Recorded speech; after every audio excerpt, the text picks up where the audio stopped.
انسان کی زندگی میں کچھ چیزیں ایسی ہوتی ہیں جن کے بغیر زندگی گزر نہیں سکتی۔ اتنی دیر تک جتنی دیر تک وہ چیز اس کے پاس موجود ہوتی ہے اسے نہ اس بات کا ادراک ہوتا ہے نہ احساس ہوتا ہے، لیکن جب وہ چیز اس کے پاس رخصت ہو جاتی ہے، اس کے پاس کسی وجہ سے خدا نہ خواستہ وہ چیز موجود اور محفوظ نہیں رہتی، پھر اسے احساس ہوتا ہے کہ ایک بہت بڑی نعمت تھی میرے پاس، وہ مجھ سے چلی گئی۔ ہماری زندگی کے اندر بہت ساری ایسی چیزیں کہ اگر وہ ہم سے رخصت ہو جائیں، خدا نہ کرے، تو پھر ہمیں بڑی شدت سے احساس ہوگا کہ یہ نعمت کتنی بڑی ہے۔ آپ کوس و قزح کے رنگ دیکھتے ہیں، دھوپ اور چھاؤں میں لوگوں کے چہروں کو ملاحظہ کرتے ہیں، آپ اپنے بچوں کو محبت کی نظر سے دیکھ کر دل کو ٹھنڈا کرتے ہیں، آپ اپنے ماں باپ کو محبت کی نظر سے دیکھ کر کامل حج کا ثواب حاصل کرتے ہیں، قرآن مجید کی زیارت کر کے آپ اپنے دل میں بہت سارا سرور محسوس کرتے ہیں، لیکن یہ ساری نعمتیں اتنی دیر تک آپ کے پاس ہیں جب تک آپ کے پاس آنکھ کی نعمت موجود ہے۔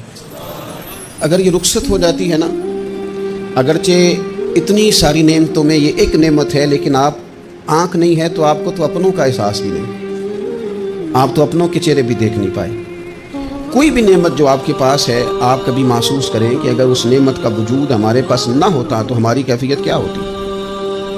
یہ سانس ہے، ہم دو دفعہ سانس کا استعمال کرتے ہیں، ایک دفعہ اندر جاتی ہے اور ایک دفعہ باہر آتی ہے۔ اگر اندر نہ جائے تو بھی مسئلہ ہے، چلی گئی ہے لوٹ کر باہر نہ آئے تو بھی بہت بڑی مشکل ہے۔ تو اس کا اندر اور باہر جانا یہ زندگی کا احساس ہے۔ اگر کبھی سانس اکھڑنے لگے اور آپ کے سینے میں آپ کی سانس اٹکنے لگے تو ایک بہت بڑی تشویش ہے، ایک بہت بڑی آکسیجن ہے، پوری طرح سے انسان کو قید کر دیا جاتا ہے، اور وہ کہتا ہے کہ میرا تو سارا وجود سلامت ہے، ہاتھ کام کر رہے ہیں، پیر کام کر رہے ہیں، آنکھیں کام کر رہی ہیں، زبان کام کر رہی ہے، سب کچھ ٹھیک ہے، صرف سانس اکھڑ گئی ہے تو انسان محسوس کرتا ہے کہ یہ ساری چیزیں سلامت ہونے کے باوجود میرے کسی کام کی نہیں۔ آپ کے پاس جتنی بھی نعمتیں ہیں ان کو اگر آپ شمار کریں تو کبھی آپ کہیں گے کہ ساری نعمتوں میں آنکھ زیادہ ضروری ہے، کبھی کہیں گے کان زیادہ ضروری ہے، کبھی کہیں گے زبان زیادہ ضروری ہے، کبھی کہیں گے دل زیادہ ضروری ہے، کبھی کہیں گے روح زیادہ ضروری ہے، لیکن میں آپ سے عرض کروں ان ساری چیزوں کے بغیر گزارا ہو سکتا ہے، رسول کائنات کی غلامی کے بغیر گزارا نہیں ہوتا۔ کیوں؟ اس لیے کہ اگر حضور کی شفقت نہ ہو، نبی پاک علیہ السلام کی رحمت نہ ہو، وہ ابن القیم نے ایک جگہ پہ کہا تھا کہ یہ حضور نے ہمیں انسان بنایا ہے، یہ نبی پاک علیہ السلام نے انسانیت کے اسباق پڑھائے ہیں، اخلاقی رویے کیا ہوتے ہیں حضور نے بتلائے ہیں، اگر حضور کا کرم نہ ہوتا تو انسان ایک دوسرے کو کاٹ کے کھاتا۔ یہ حضور نے بتلایا ہے کہ تم نے کس طرح زندگی کو گزارنا ہے۔ محبوب کریم علیہ السلام کا وجود نور ایک ایسی چیز ہے کہ اگر وہ کائنات سے معاذ اللہ سائڈ پہ کر دیا جائے تو اس کائنات کا قائم رہنا کسی صورت بھی ممکن ہے ہی نہیں۔ اسی لیے تو اقبال نے کہا تھا کہ ہو نہ یہ پھول تو بلبل کا ترنم بھی نہ ہو، چمن دہر میں کلیوں کا تبسم بھی نہ ہو نہ یہ ساقی تو پھر میں بھی نہ ہو، خم بھی نہ ہو، اور بزم توحید بھی دنیا میں نہ ہو، تم بھی نہ ہو۔ وہ بڑی بات کہہ گئے ہیں، میں نے بھی اس کو کوئی نہیں کھولنا، کہتے ہیں بزم توحید بھی دنیا میں نہ ہو، تم بھی نہ ہو، خیمہ افلاق کا استادہ اسی نام سے ہے، اور نبض ہستی تپش آمادہ اسی نام سے ہے۔ تو اقبال پھر ہمیں کرنا کیا ہے؟ کہنے لگے کرنا آپ کو یہ ہے کہ قوت عشق سے ہر پست کو بالا کر دے اور دہر میں اسم محمد سے اجالا کر دے، یہ کرنے کا کام ہے۔ اس رستے پہ آپ چل پڑے میرے بھائی۔ پہلی امتوں کے آپ تذکرے پڑھ لیں، کتابوں میں موجود ہیں، سورہ آراف کو دیکھ لیں، اس میں بہت ساری چیزوں کا تذکرہ کر دیا گیا ہے، اور بھی قرآن مجید کی بے شمار صورتیں ہیں، آپ ان کو دیکھ لیں، اس پر غور کر لیں۔ جب قومیں نہیں مانتی تھی، انکار کرتی تھی، تو اللہ تبارک و تعالیٰ انہیں تباہ کر دیتا تھا۔ بات نہیں مانی، ختم ہو گئی۔ ایک مقصد ہے نا جس کے لیے کسی چیز کو بنایا گیا، تو مقصد تخلیق انسانیت کیا ہے کہ وما خلقت الجن والانس الا لیعبدون، جنوں اور انسانوں کو اللہ نے اپنی عبادت کے لیے پیدا کیا، اور ان کو جب عبادت کی دعوت دی گئی، جب انہیں پیغام دیا گیا اللہ تعالیٰ کی توحید کا، انہوں نے نہیں مانا، تو جس مقصد کے لیے بنایا تھا جب اس طرف ہی نہیں آئے۔ یہ پنکھا لگایا جاتا نا ہوا کے لیے، تو اگر پنکھا ہوا نہ دے تو اس کا کوئی چھت پہ کام ہے، اس کو اتار کے تو آپ سکریپ والے کے پاس بھیج دیں گے، بھی ختم ہو گئی بات۔ تو مقصد جو تھا نا اللہ کی عبادت تھی، تو جب قومیں اللہ کی عبادت کی طرف نہیں آئی تو اللہ نے انہیں تباہ کر دیا۔ اور صفحہ ہستی سے مٹا دیا۔ اللہ تعالیٰ کے پیارے محبوب علیہ السلام نے کفار مکہ کو، قریش کو، عالم عرب کو، عالم انسانیت کو دعوت دی، وداعیا الی اللہ باذنہ وسراجا منیرا۔ اس منصب پر فائز ہو کر حضور نے دعوت دی۔ جب انہوں نے دعوت کا انکار کیا، حضور نے انہیں عذاب سے ڈرایا، اللہ کے عذاب سے، چونکہ حضور نذیر ہیں۔ انہوں نے یہ کہا کہ اگر آپ کہتے ہیں نا کہ ہم پر عذاب آئے گا تو پھر آپ وہ عذاب لے آئیں، ہم پہ آئے۔ جب کوئی آدمی منہ سے تباہی مانگے، جب کوئی شخص اپنے منہ سے یہ کہے کہ کر لیں جو ہوتا ہے معاذ اللہ، تو اگر تو سامنے والا کمزور ہو تو شاید وہ کچھ نہ کر سکے، لیکن یاد رکھنا کئی دفعہ کمزور ہوتا ہے تو کچھ نہیں کرتا، تو کئی دفعہ مہربان بڑا ہوتا ہے، رحمان اور رحیم کئی دفعہ کرم نوازی کرتا ہے۔ جب انہوں نے کہا نا کہ لائیں وہ عذاب ہے محبوب جس کا آپ وعدہ کرتے ہیں، تو اللہ نے کیا فرمایا؟ فرمایا وما کان اللہ لیعذبہم وانت فیہم۔ محبوب رب کی یہ شان ہی نہیں کہ انہیں عذاب دے، کیوں؟ اس لیے کہ آپ ان کے درمیان موجود ہیں۔ اے محبوب علیہ الصلوۃ والسلام، اللہ کی یہ شان نہیں کہ انہیں عذاب دے اس حال میں کہ آپ ان کے درمیان موجود ہیں۔ آپ میری بات کو سمجھیں گے، غور کریں گے کہ کافروں کے درمیان اگر حضور موجود ہوں تو عذاب نہیں آتا، تو قیامت میں جب حضور مومنوں کے بیچ موجود ہوں گے، میں جو کہہ لینے دو نا کہ اساں جہاں گناہیاں دا جدوں اعمال نامہ فرول ہوئے، پھر ذرے ذرے نے سامنے آ جانا ہے، جو جو منہ تھی بولیا بول ہوئے، اساں بھی کول حضور دے بیٹھ رہنا ہے، لکھ عمل ترکڑی تول ہوئے، او دے کولوں بھی رب نے حساب لینا ہے جیڑا بیٹھا ہی محمد دے کول ہو صلی اللہ تعالی علیہ وسلم، او دے کولوں بھی رب نے حساب لینا ہے جیڑا بیٹھا ہی محمد دے کول ہوئے، جس کو کہتے ہیں قیامت حشر، جس کا نام ہے، جس کو کہتے ہیں قیامت حشر جس کا نام ہے۔ تیرے دیوانوں کے لیے وہ دن تو جشن عام ہے، زیارت ہوگی نا حضور کی، تیرے دیوانوں کے لیے وہ دن تو جشن۔ اور ایک شاعر نے اور بات کھول دی، کہنے لگا ہر نظر کانپ اٹھے گی محشر کے دن، خوف سے ہر کلیجہ دہل جائے گا۔ اچھا جی پھر کیا ہوگا؟ ہر نظر کانپ اٹھے گی محشر کے دن، آنکھیں پھڑ پھڑائیں گی، کانپیں گی اور کلیجے پھٹیں گے۔ منظر ہی ایسا ہوگا، انسان اپنے پسینے میں ڈبکیاں کھا رہا ہے، حساب کا وقت آ گیا ہے اور سورج سوا نیزے پہ ہے، زمین دہک رہی ہے، تو کہنے لگے ہر نظر کانپ اٹھے گی محشر کے دن، خوف سے ہر کلیجہ دہل جائے گا، پھر اوڑھ کر کالی کملی وہ آ جائیں گے، پھر اوڑھ کر کالی کملی وہ آ جائیں گے، پھر اوڑھ کر کالی کملی وہ آ جائیں گے، ہر نظر کانپ اٹھے گی محشر کے دن، خوف سے ہر کلیجہ دہل جائے گا، پھر اوڑھ کر کالی کملی وہ آ جائیں گے، سارے محشر کا نقشہ بدل جائے گا۔ میرے عزیز، حضور کے بغیر گزارا، نبی کریم کے بغیر کوئی چارہ، ہمارا کوئی سہارا ہی نہیں حضور کے بغیر، ہم کدھر جائیں سوائے محبوب کے۔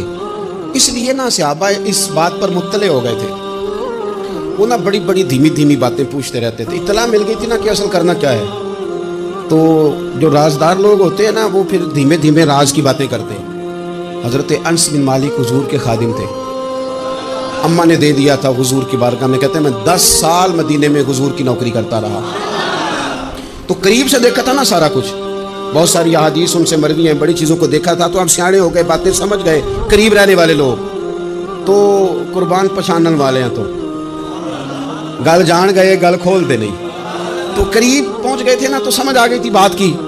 تو ترمذی میں موجود ہے، ایک دن حضور سے پوچھتے ہیں یا رسول اللہ قیامت والے دن آپ کو کہاں تلاش کروں؟ یعنی حضور علیہ السلام سے پوچھتے ہیں حضور میں نا قیامت والے دن، بھئی بات تو یہ نا کہ اعمال ٹھیک کیے جائیں، معاملات پر توجہ دی جائے، عبادات کا خیال کیا جائے، جو ہمارے ذمہ ڈیوٹیاں ہیں وہ پوری کی جائیں، تو وہ کہتے ہیں حضور وہ قیامت والے دن کہاں تلاش کروں؟ تو حضور نے بھی نہیں فرمایا کہ تو اعمال ٹھیک کر، مجھے ڈھونڈنے کی کیا ضرورت ہے، کہاں ڈھونڈوں؟ تو حضور فرمانے لگے مسکرا کے فرمانے لگے، چونکہ قربان پچھانن والے ہیں، تو اے گل جان گئے گل کھول دے نہیں۔ حضور علیہ السلام سے کہا یا رسول اللہ میں نا قیامت والے دن کہاں تلاش کروں؟ تو حضور فرمانے لگے حوض کوثر پہ۔ یا رسول اللہ وہاں کیا ہوگا؟ تو فرمایا امت پیاسی آئے گی تو میں جام بھر بھر کے پلاؤں گا، میں جام بھر بھر کے پلاؤں گا، ایسا کہ تیری خیر تیرے میں کدے کی خیر، ایسی پلا کہ جس کا نشہ عمر بھر رہے۔ اور ایک نے کہا تھا کہ طیبہ سے منگائی جاتی ہے، سینوں میں رچائی جاتی ہے، توحید کی میں پیالوں سے نہیں نظروں سے پلائی جاتی ہے۔ حضور صلی اللہ علیہ وسلم نے فرمایا حوض کوثر پہ بھی جام پلائیں گے۔ سیانے بڑے تھے، حضرت انس اور بلا ہمارا کر رہے تھے، یہ حضور سے پوچھ کے نا تو ہمیں ایڈریس بتا رہے ہیں، کیونکہ حدیث روایت کر دی نا تو ہمیں ایڈریس سمجھا دیے، پتے بتا دیے کہاں پہنچنا ہے، ساری جگہ سمجھا دی، چلیں جدید دور آ گیا ہے، انہوں نے لوکیشن بتا دی کہاں کر کے نا کس جگہ جا کے سٹاپ کرنا ہے کام. یا رسول اللہ وہاں ملاقات نہ ہوئی تو حضور نے فرمایا پھر پل صراط پہ آنا. یا رسول اللہ وہاں کیا ہوگا؟ فرمایا امت گزر رہی ہوگی اور میں دعائیں مانگ رہا ہوں گا، رب سلم امتی، رب سلم امتی، یا اللہ میری امت کو سلامتی سے گزار دے. تو وہاں آ جانا، میں دعائیں وہاں مل جاؤں گا. قربان جائیں. فاضل بریلوی بول پڑے، کہنے لگے خدا کی رضا چاہتے ہیں دو عالم، خدا چاہتا ہے رضائے محمد. اجابت کا جوڑا عنایت کا سہرا، دلہن بن کے نکلی دعائے محمد. اجابت نے جھک کر گلے سے لگایا بڑی ناز سے جب دعائے محمد. رضا اب پل سے وجد کرتے گزریے کہ ہے رب سلم دعائے محمد صلی اللہ. تو عرض کی یا رسول اللہ وہاں ملاقات نہ ہوئی تو؟ میں نے کہا وہ ہمیں لوکیشن سمجھا رہے تھے، انہیں تو پتا تھا پہلے ہی. ایک قربان پچھانن والے ہیں تو ایک گل جان گئے گل کھول دے نہیں. تو وہاں نہ ملاقات ہوئی تو حضور نے فرمایا پھر میزان عمل پہ آنا. یا رسول اللہ وہاں کیا ہوگا؟ فرمایا امت کے عمل تول رہے ہوں گے اور میں ان کے لیے دعائیں کر رہا ہوں گا. میں نہیں جا سکا کبھی بچوں کے ساتھ پیپر دلوانے، استاد کو اجازت نہیں دیتے، کہتے ایک ایگزامینر اور آئے گا کوئی جس نے پڑھایا ہو اسے اجازت نہیں کہ تو جا. ابا جی کو اجازت نہیں ہوتی کہ وہ ایگزامینیشن ہال میں جائے، وہاں تو کوئی اور لوگ آتے ہیں. یہ بھی عجیب سبق ہے نا کائنات کا کہ سارے تعلیم و تربیت کے اسباق بھی حضور پڑھائیں، رنگ بھی سارا حضور ہی بتائیں، اور قبر کے سوالات بھی سارے ہمیں حضور بتا دیں، اور جب پیپر ہونے لگے تو سرانے بھی کھڑے ہو جائیں. تو پھر کہہ لینا ایک دفعہ پھر کہ وہ دے کولوں کی رب نے حساب لینا، جیڑا بیٹھا ہی محمد دے کول دے کولوں کی رب نے حساب لینا. میرے عزیز ہمارا گزارا نہیں حضور کے بغیر. لوگ اصل میں نا ہمارا مسئلہ نہیں سمجھتے، ہمارا مسئلہ کچھ اور ہے. لوگ ہمیں نا بلا وجہ پریشان کرتے ہیں، کبھی جھنڈے سے، کبھی ڈنڈے سے، کبھی جھنڈی سے، کبھی کسی شے سے، کبھی کسی شے سے. کبھی کہتے ہیں وہ نعت اونچی پڑھ لی، کبھی کہتے ہیں سلام اونچا پڑھ لیا، کبھی کہتے ہیں وہ جھنڈیاں لگا دی. میں نے کہا آپ کی بات بھی ٹھیک ہے پر ہمارا مسئلہ تو سمجھو نا، ہمارا گزارا نہیں نا بھائی. جو کسے دا عاشق ہوئے وہ گل لو سے دی 100 مکر بہانے کر کے. میں پوچھے میاں صاحب نے مزار تے جا کے کہ مکر کرنے ٹھیک نے؟ تو آخیا نا مکر کردا ہے تے حضور ٹھیک نے. تے مینوں لگدا ہے کہ پولا جان دے سے پے کہ سونا راضی کرنا ہوئے تے موڑ ٹھیک نے. حضور نے ایک دن کہا تھا، حضرت ابو سعید خدری نے کہا یا رسول اللہ آپ قرآن پاک کی تلاوت کر رہے تھے، قرآن پاک بڑا سونا پڑھتے تھے نا. تو نبی کریم نے سن لیا، اب کیا کریں دلیل دیں گے تو بات مضبوط ہو جائے گی. حضور نے سن لیا تو بعد میں فرمایا ابو سعید تو بڑا سونا قرآن پڑھتا ہے، رب کے علاوہ کسی کو دکھا کے عبادت کرنی جائز ہے؟ حضرت ابو سعید خدری کہنے لگے سن رہے ہیں، مجھے پتہ نہیں تھا آپ سن رہے ہیں، ورنہ میں نے تو اور بنا کے پڑھنا تھا. اب تو مان جاؤ نا، جو کسے دا عاشق ہوے گل اسے دی کر دے 100 مکر بہانے کر کے، 100 مکر بہانے کر کے او دے مرنے مرتا ہے. میرے عزیز ہماری مجبوری ہے، لوگ اس بات کو سمجھتے نہیں، ہماری مجبوری ہے، حضور کا میلاد ضروری ہے. لوگ سمجھتے نہیں بات کو، اس لیے بلا وجہ رٹا ڈال کے بیٹھتے ہیں. بھئی ہم نے تو کوئی رٹا ڈالنا نہیں، نہ سیاست کا، نہ دولت کا، نہ اقتدار کا، نہ کسی اور چیز کا. سیاست دے جھگڑے اساں چھوڑ دیتے، یہ تے محبت دا جھگڑا ہے، یہ چھڑا کوئی نہیں سکتا. تو میرے عزیز ہمارا حضور کے بغیر گزارا. اور نبی پاک علیہ السلام کے بارے میں رب فرماتا ہے وَلَسَوْفَ يُعْطِيكَ رَبُّكَ فَتَرْضَىٰ، محبوب میں آپ کو اتنا دوں گا کہ آپ اپنے رب سے راضی ہو جائیں گے. کیا کروں میں؟ اب یہ آیت اتنی شاندار ہے. حضرت امام زین العابدین رضی اللہ تعالیٰ عنہ سے کسی بندے نے کہا قرآن پاک میں سب سے زیادہ امید والی آیت کون سی ہے؟ اس کا خیال تھا لا تقنطوا من رحمت اللہ، کہیں گے اللہ کی رحمت سے نا امید نہ ہونا. اس نے کہا حضور سب سے امید والی آیت بتائیں. وہ کہتا میرے ذہن میں تھا کہ یہ والی آیت پڑھیں گے. تو امام زین العابدین رضی اللہ تعالیٰ عنہ فرمانے لگے سب سے امید والی آیت ہے وَلَسَوْفَ يُعْطِيكَ رَبُّكَ فَتَرْضَىٰ. رب کہتا ہے محبوب اتنا دوں گا کہ آپ اپنے رب سے راضی ہو جائیں گے. آیت نازل ہو گئی تو حضور پتہ کیا فرماتے ہیں صحابہ سے؟ فرماتے ہیں رب کہتا ہے حبیب تجھے راضی کرنا ہے، اور جب تک میرے سارے غلام جنت میں گئے نہ میں نے اللہ سے راضی ہونا ہی نہیں. میں نہیں راضی ہوتا اللہ سے. سارے جائیں گے تو تب تو میں تو کہتا ہی رہوں گا نا قربان پچھانن والے آتا. او گل جان گئے پر گل کھول دے، او گل کھول دے نہیں. پتہ چل گیا بات کا، حضور کے بغیر گزارا، حضور کے بغیر کوئی چارہ ہی نہیں. اور خود حضور کیا فرماتے ہیں؟ یہ سنن ابن ماجہ ہے. میرے رسول پاک صلی اللہ تعالیٰ علیہ وسلم ارشاد فرماتے ہیں، حدیث کے راوی حضرت ابو موسیٰ اشعری رضی اللہ تعالیٰ عنہ، حضور فرماتے ہیں کہ اللہ نے مجھے اختیار دیا یا رسول اللہ کس بات کا؟ فرمایا رب نے اختیار دیا میں چاہوں تو آدھی امت بغیر حساب کے جنت چلی جائے، اور میں چاہوں تو اللہ سے اختیار لے لوں کہ یا اللہ مجھے شفاعت کا حق دے، میں سفارش کرتا جاؤں اور تو انہیں معافی دیتا جائے۔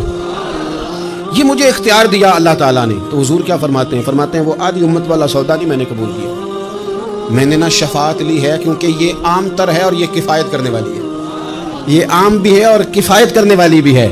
اور حضور نے یہ لفظ کہے، یہ سنن ابن ماجہ کتاب الزہد دیکھیے گا، اس میں روایت مل جائے گی۔ حضور فرماتے ہیں یاد رکھو تمہارا کیا خیال ہے کہ میری یہ شفاعت پرہیزگاروں کے لیے؟ خود جملہ استفہامیہ سے بات کرتے ہیں، تمہارا کیا خیال ہے کہ میری یہ شفاعت جو قیامت میں سفارش کروں گا تو پرہیزگاروں کی کروں گا؟ حضور فرماتے ہیں نہیں، میں قیامت میں گناہگاروں کی سفارش کروں گا، میں گناہگاروں کی سفارش کروں گا، گناہگاروں کے لیے عرض کروں گا اللہ کی بارگاہ میں۔ کچھ دن پہلے میں کہیں پڑھ رہا تھا، کسی کا مضمون اس نے تشبیہ کس طرح کی دی ہے مجھے پتہ نہیں، لیکن لکھ دی بات، کہنے لگے ایک وکیل ہوتا ہے ایک شفیع ہوتا ہے، ایک وکیل ہوتا ہے ایک، حضور وکیل نہیں ہمارے، حضور ہمارے شفیع ہیں، شفاعت کرنے والے ہیں۔ وکیل یہ کہتا ہے جج صاحب سے کہ یہ جس کا میں وکیل ہوں نا، اس نے نا غلطی کوئی نہیں کی، اسے معاف کر دیں۔ وکیل یوں بحث کرتا ہے، کہتا ہے اس نے کیا ہی نہیں، جرم معاف کرے۔ اور جو شفیع ہوتا ہے نا وہ کہتا ہے مالک اس نے سارے کیے، تو میرے آنے کی لاج رکھ اور اسے معاف کر دے۔ یہ وکیل اور شفیع کا یہ فرق ہوتا ہے کہ شفیع کہتا ہے سونیا سارے کیے ہیں، بڑے بڑے پاپ کیے ہیں، پر میں جو آ گیا ہوں تو مہربانی کرنا معافی دے دے۔ میرے عزیز حضور کے بغیر کہیں بھی گزارا نہیں ہے۔ ہم نے نا جب یہ بات سمجھ لی، اور پتہ ہے نبی کریم صلی اللہ علیہ وسلم نے آگے بڑھ کے خود بھی کئی مقامات پر اس بات کو کھول کر مختلف انداز میں بیان کیا۔ حضرت عبداللہ ابن عباس رضی اللہ تعالیٰ عنہ کی روایت آپ دیکھ لیں، یہ آپ کو مستدرک میں ملے گی۔ حضور صلی اللہ علیہ وسلم فرماتے ہیں قیامت کے دن اللہ تعالیٰ انبیاء کے لیے نور کے ممبر بچھائے گا، ہر نبی ممبر پہ بیٹھ جائے گا، ہر پیغمبر علیہ السلام اپنے ممبر پہ جلوہ فروز ہو جائیں گے، ہر پیغمبر، لیکن حضور فرماتے ہیں میرا ممبر خالی ہوگا۔ یا رسول اللہ صلی اللہ تعالیٰ علیہ وسلم آپ کا ممبر کیوں خالی ہوگا؟ حضور فرماتے ہیں میں ممبر چھوڑ کے رب کی بارگاہ میں کھڑا ہو جاؤں گا، اور اس ڈر سے کھڑا ہو جاؤں گا کہیں ایسا نہ ہو کہ میں جنت میں چلا جاؤں اور میری امت رہ جائے۔ میں اپنی امت کی سفارش کروں گا، رب میری امت کی سفارش قبول کرے گا۔ فرماتے ہیں میں اتنی سفارش کروں گا، اتنی سفارش کروں گا کہ جہنم کا دروغہ مجھ سے کہے گا کہ محبوب کمال ہو گئی، آپ نے تو اپنا کوئی غلام دوزخ میں رہنے نہیں دیا، سارے آپ نے نکال دیے۔ کسی شاعر نے بڑی خوب بات کی تھی، اس نے کہا تھا کہ یاد رکھو قیامت کا جو دن ہے نا، یہ قیامت کا دن دراصل ہمارا وقت ہوگا خاص، جب ہم نبی پاک صلی اللہ علیہ وسلم کی بارگاہ میں جائیں گے تو ہمیں سمجھ آ جائے گی کہ دنیا میں ہم نے کئی دوستیاں لگائی تھیں پر جھوٹی لگا بیٹھے، ایک دوستی سچی ہے جو مدینے والے کی ہے، وہ کہتے ہیں محمد بوٹیا جھوٹا ہی جاگ سارا، یہ سچیاں مدینے والے دیاں یاریاں، سچیاں مدینے والے دیاں۔ تو نبی پاک صلی اللہ علیہ وسلم کے بغیر نہ دنیا میں گزارا ہے، نہ قبر میں گزارا ہے، نہ آخرت میں گزارا ہے۔ اب ایک سبق ہے، وہ سبق بھی آپ نے ضرور یاد کرنا ہے۔ جس شخصیت کے بغیر ہمارا گزارا نہیں، نہ قبر میں، نہ حشر میں، نہ پل صراط پہ، نہ میزان عمل میں، نہ حوض کوثر پہ، تو ہمارا ان کے بغیر دنیا داری میں گزارا کیسے ہو جاتا ہے؟ ہمارا تجارت بھی حضور سے سیکھے، گھرداری بھی حضور سے سیکھے، شادی بیاہ کے طریقے بھی حضور سے سیکھیں۔ جب گزارا نہیں حضور کے بغیر تو پھر زندگی کے سارے سلیقے حضور سے سیکھیں، پھر ادھر ادھر جانے کی ضرورت ہے۔ حضور کی سیرت کو پڑھیں، سوانے کو پڑھیں، حیات مبارکہ کا مطالعہ کریں۔ یہ جو ہم میلاد کا جلوس لے کے نکلتے ہیں نا، جب ہم نے نا بہت ساری چیزوں کو سطحی سا سمجھ لیتے ہیں معاذ اللہ بعض اوقات۔ یہ جب ہم میدان میں نکلتے ہیں نا، میلاد کے جلوس میں حضور کے نام کا نعرہ لگاتے ہیں، تو ہم نا للکارتے ہیں اس نظام کو جو نظام حضور سے پہلے تھا۔ امیر غریب کی تقسیم تھی، ذات برادری کی تقسیم تھی، چھوٹے بڑے کی تقسیم تھی، گورے کالے کی تقسیم تھی۔ ہم جب میدان میں نکل کے نعرہ لگاتے ہیں تو ہم اس نظام کو للکارتے ہیں، ہم کہتے ہیں وہ نظام نہیں چلے گا، اب حضور کا میلاد ہو گیا ہے۔ اب نظام وہ ہے کہ جس پلیٹ میں ابو بکر صدیق کھانا کھائیں گے اسی میں بلال حبشی بھی کھائیں گے۔ اب نظام وہ ہے کہ اگر غریب آدمی جرم کرے گا تو سزا ملے گی، تو اگر گورنر کا بیٹا جرم کرے گا تو سزا اسے بھی ملے گی۔ اب حضور کا نظام آ گیا، ہم اس نظام کی طرف بڑھتے ہیں، اپنے آپ کو حضور کے قدموں کی طرف مائل کریں۔ میلاد صرف 1 سے 12 ربیع الاول تک نہیں، میلاد سارا سال ہے، ذکر میلاد سارا سال ہے، میلاد کی محافل سارا اور میلاد صرف مسجد میں نہیں، گھر میں بھی ذکر میلاد، دکان میں بھی ذکر میلاد۔ ذکر میلاد سے مراد حضور کی تعریفیں، نبی پاک کی شانیں، حضور کی باتیں، آ میرے دل آمنہ کے لال کی باتیں کریں، چہرہ والشمس کے اجلال کی باتیں کریں، اپنی طبیعتیں حضور کے ساتھ لگائیں، اپنے آپ کو حضور کے قدموں سے وابستہ کریں اور عشق کریں نبی پاک سے۔